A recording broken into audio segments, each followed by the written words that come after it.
नमस्कार दोस्तों। तो आज मैं बात करने वाला हूँ नवाबों के शहर लखनऊ में बने हुए बड़ा इमाम बाड़ा के बारे में। लखनऊ की शान बड़ा इमाम बाड़ा, जिसको भूल भुलैया के नाम से भी जाना जाता है। अंदर जाने के लिए यहाँ 1000 से भी ज़्यादा छोटे छोटे रास्तों का जाल है। वहीं बाहर निकलने के लिए सिर्फ 2 रास्ते हैं। यहाँ आकर अच्छे से अच्छे लोग अपना रास्ता भूल जाते हैं। बड़ा इमाम बाड़ा के बारे में आगे की जानकारी देने से पहले आपको बता दूं कि दिवाली के बाद कुछ ही दिनों बाद लखनऊ के बड़ा इमाम बाड़ा के बारे में फुल ब्लॉग आने वाला है। और ब्लॉग से पहले मैं आपको बड़ा इमाम बाड़ा के कुछ रोचक तथ्यों के बारे में बता दूं, जिससे आपको इमाम बाड़ा की फुल ब्लॉग वीडियो देखने में और भी उत्सुकता और मज़ा आए। तो चलिए बिना देर किए शुरू करते हैं। लखनऊ में स्थित बड़ा इमाम बाड़ा यहाँ के प्रमुख ऐतिहासिक स्थलों में से एक है। इसका निर्माण 1784 ईस्वी में अकाल राहत परियोजना के तहत अवध के क्षेत्र नवाब आसफ उद दौला के द्वारा कराया गया था। यह गोमती नदी के किनारे स्थित बड़ा इमाम बाड़ा की वास्तुकला ठेठ मुगल शैली को प्रदर्शित करती है, जो पाकिस्तान में लाहौर की बादशाही मस्जिद से काफ़ी मिलती जुलती है। इसे दुनिया की सबसे बड़ी 5वीं मस्जिद के नाम से भी जाना जाता है। हम बात करते हैं कि बड़ा इमाम बाड़ा आखिर में क्यों बनवाया गया।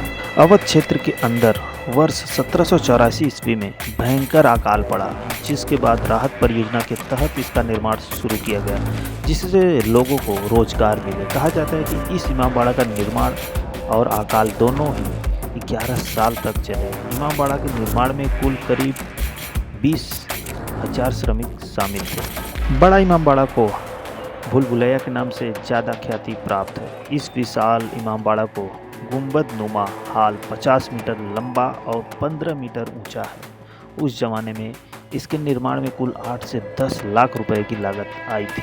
अब हम बात करने वाले हैं बड़ा इमाम बाड़ा से जुड़ी कुछ रोचक तथ्य के बारे में, जो आपका सर हिला के रख देगा।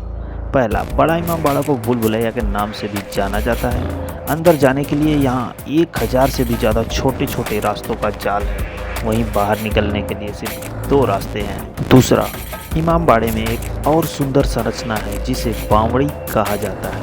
कुआं, यह 5 मंजिला सीढ़ीदार कुआं है, जो पूर्व नवाबों में युग की देन माना जाता है।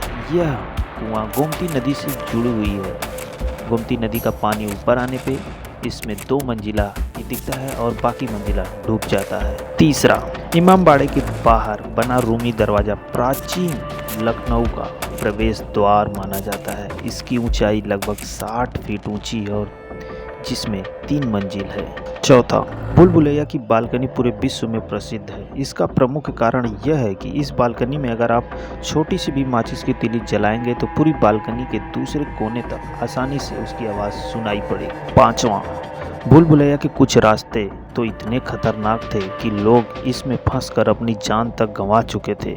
मान्यता है कि भूल भुलैया भूमिगत सुरंगों का एक ऐसा जाल है जो इमाम बाड़े को दिल्ली, कोलकाता और फैजाबाद के रास्तों से जोड़ता है। हालांकि अब लोगों की सुरक्षा के ध्यान में रखते हुए गवर्नमेंट ने इसे बंद कर दिया है। पांचवा, भूल भुलैया की कई दीवारें ऐसी खोखली दीवारें बनाई गई हैं कि एक कोने पर खड़े व्यक्ति की आवाज़ दूसरे कोने पर खड़े व्यक्ति को आवाज़ सुनाई आसानी से देती है। इसके बारे में कहा जाता है कि यह कहावत यहीं से शुरू हुई कि दीवारों को भी कान होते हैं। छठवां, इस इमारत को बनाने में कहीं भी लोहे का इस्तेमाल नहीं किया गया है, जो इसकी प्रमुख विशेषता है। तो दोस्तों, इमाम बाड़े के बारे में जी एक छोटी सी जानकारी अब यहीं पे मैं समाप्त करता हूं। और दीपावली के बाद आने वाले मेरे फुल ब्लॉग को देखना न भूलिएगा। मिलते हैं अपने इमाम बाड़े के फुल ब्लॉग के साथ। तब तक के लिए बाय बाय।